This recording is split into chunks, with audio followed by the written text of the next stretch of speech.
হযরত হাসান বসরি রহমতুল্লাহ আলাইহি বলেন, এক ব্যক্তি মৃত্যুর পর স্বপ্নে দেখা গেল সে ভীষণ কষ্টে আছে। তাকে জিজ্ঞেস করা হলো, তোমার তো বড় কোনো গুনাহ দেখছি না, তারপরও তোমার এই অবস্থা কেন? এত আহাজারি, এত কষ্ট, এত যন্ত্রণা কেন? লোকটি উত্তরে বলল, আমি কোনো এক সময় আমার প্রতিবেশীর বাসায় কাপড় সেলাই করতেছিলাম।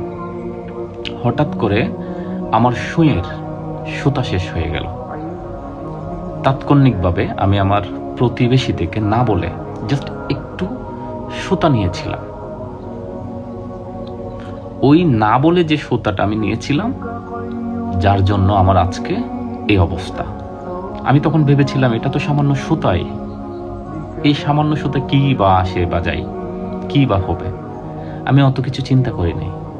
কিন্তু ওই এক টুকরা সুতা আমাকে আজকে এখানে এত যন্ত্রণা দিচ্ছে, এত কষ্ট দিচ্ছে। আমি নিজের জায়গাটা পাস করে অতিক্রম করে যাইতে পারতেছি না, আটকে আছি আমি এখানে। এই স্টোরিটা দিয়ে এটা বুঝাতে চাইছি, আমরা অনেক সময় অন্যকে না বলে অন্যের পকেট থেকে 2 টাকা 5 টাকা বা ছোট্ট একটা সুতা বা কত কিছু না বলে নিয়ে ফেলি। আমরা হয়তো মনে করি কি বা আসে যায়, সমস্যা নেই। বাট এই আপনার দুনিয়াতে আপনি অনেক বেশি ইবাদত করার পরেও অন্যের যে হকটা আপনি নিচ্ছেন সেটা হোক কিঞ্চিত পরিমাণ, সেটার জন্য আপনি কিন্তু পরকালে আটকে যেতে পারেন। সো ইসলামিক দৃষ্টিকোণ থেকে এই সব জিনিসগুলোর প্রতি আমাদের যথেষ্ট খেয়াল রাখা উচিত।